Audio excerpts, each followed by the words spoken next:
Hello, this is Chase Palagi, and welcome to my first review of a folding knife. This knife is actually the Warren Osborne designed Benchmade 940-1, and today we're going to take a quick look at it.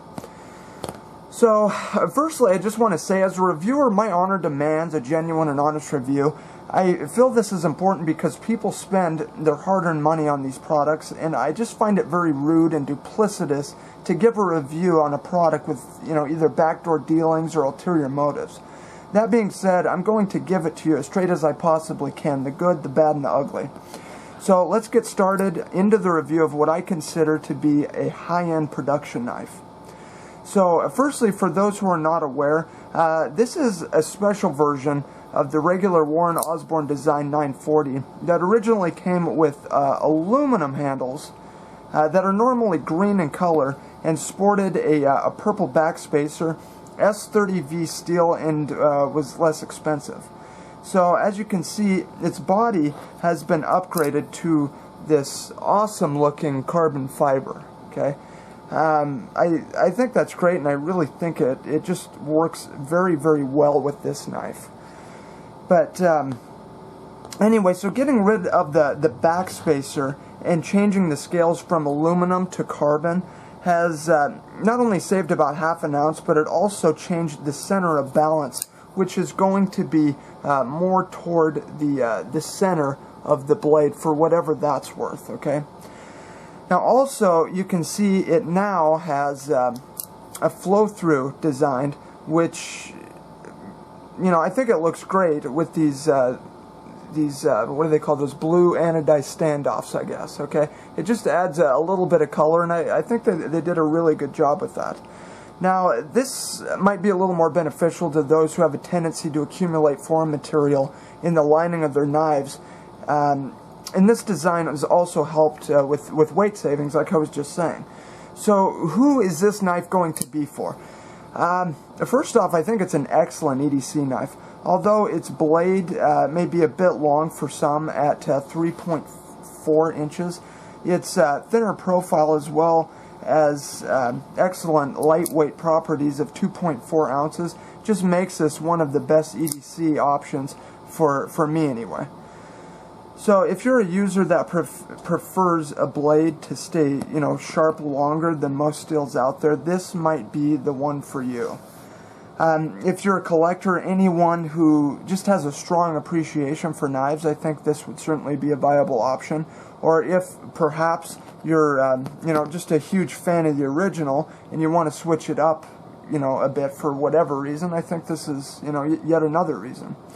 However, if you are like me and are just kind of super anal about, the knives, keeping your knives like razors, I could give you a long list of steels that take a keen edge and hold it adequately, and will work fine for you as long as you don't mind touching them up every now and then.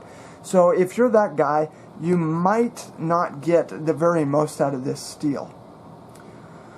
This would also be great for those who use their blades very ruggedly, as the edge is not nearly as likely to roll on you, okay? And as I said before, it's going to hold, that edge longer than a vast majority of the other options out there.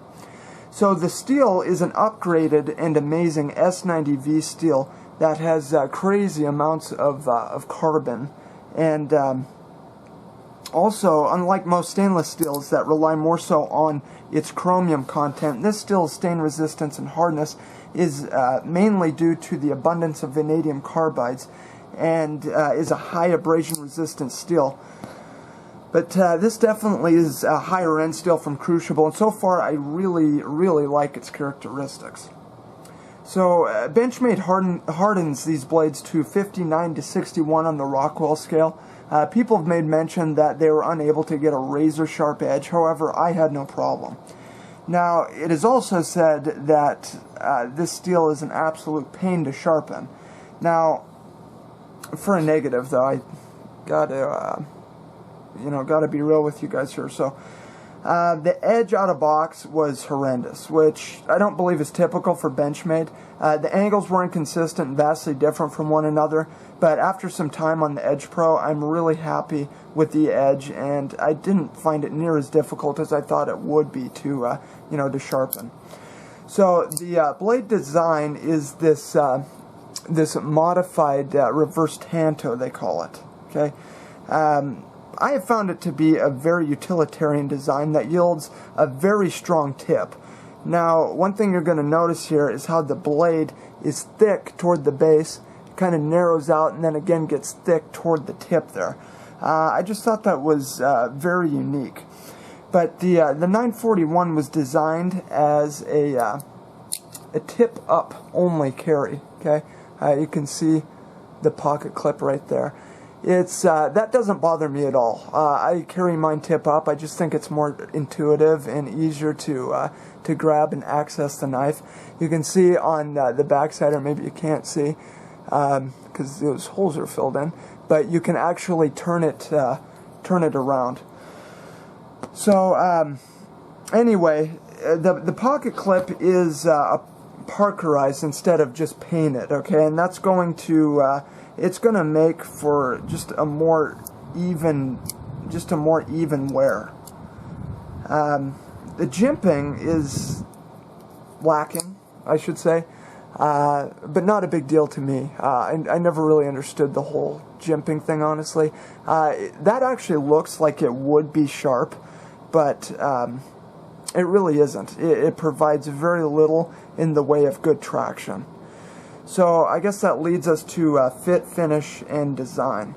Well, as I mentioned, my blade sharpness was pretty dismal out of box. The lockup, however, is fantastic. Okay, there's no lateral, there's zero up and down play.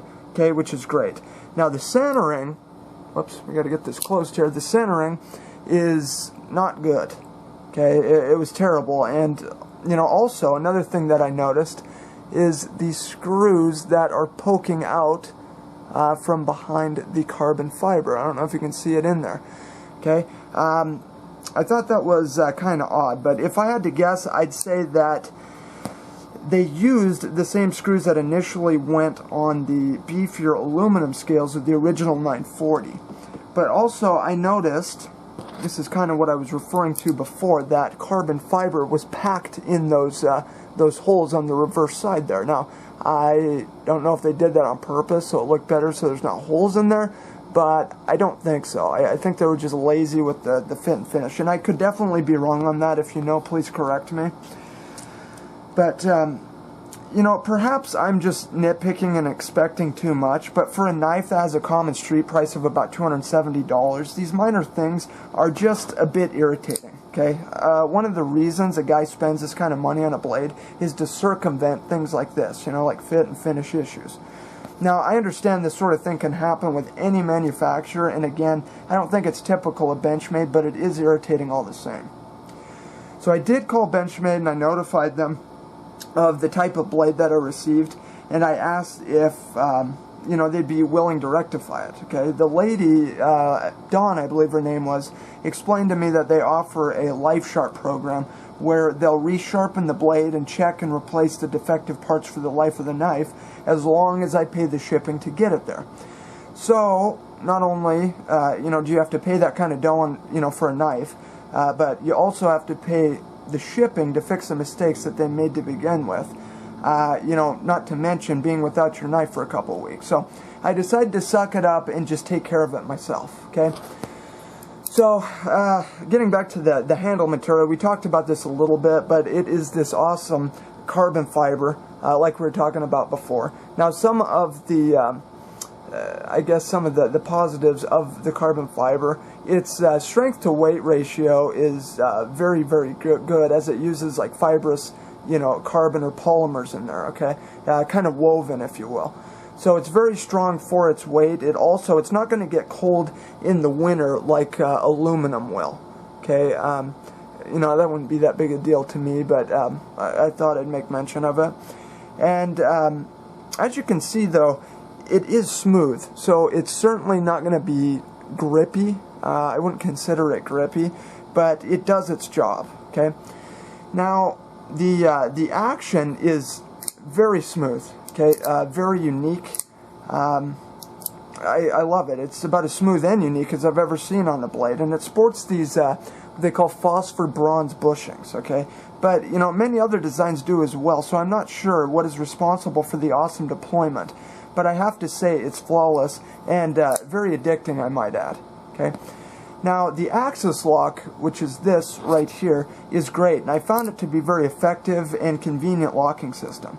So what it does is it engages and disengages the tension of the knife blade. Okay, so if you pull back, it'll just swing out. Okay, so you can open it up that way and drop it that way, or you know, you have your standard deployment like that, and then you can just drop it back down. Okay, so that's what it does. But once it is in place, it's good to go. Okay, it's not going anywhere. There's, like I was saying before, there's no up or down movement. You'll never have to worry about it closing on you. Also, as a matter of fact, Benchmade has made videos showing the strength of that lock, which is actually pretty neat to see. I'd check it out if you haven't seen that before. So, I guess let's talk about the value. When it comes to the value, it gets a little bit tricky with these knives. So, yes, you get a fantastic steel with great edge holding capabilities, a manual action that's, you know, second to none, you know, carbon fiber that adds to its already great looks and also aids in its overall lightweight and easy to carry form factor. And to top it all off, you know, you get great customer service. But the question is this enough for the price that you're paying? I don't know what to say to that. All I can say is there's two different kinds of guys out there. There's the guy who looks at knives strictly and exclusively as tools, and then you have the guy that realizes that they are tools and may or may not even use them as such, but gets just an unexplainable intrinsic enjoyment out of owning a knife like this. Okay? Now, I think it'd be a great knife for either guy, honestly, but I would say that more times than not, the buyer will be in that latter category. Okay? So I'm going to tell you right now, value is a tough one to get at, so I am going to rate value a C for all the reasons that we've mentioned. You know, if you're looking for a knife, you know, just to cut, you know, there's all different kinds of knives that will cut. You know, if you know, you're a knife collector or you just, you know, love higher end knives, it might be, you know, a great value to you. Okay, it just depends on the person. But anyway, you know, there we have it, guys. That is my review of the Osborne Design Benchmade 940-1. If you have any questions, let me know, as always. And if you enjoyed this video, please feel free to like, share, favorite, and subscribe. Until next time, though, this is Palagi, signing off.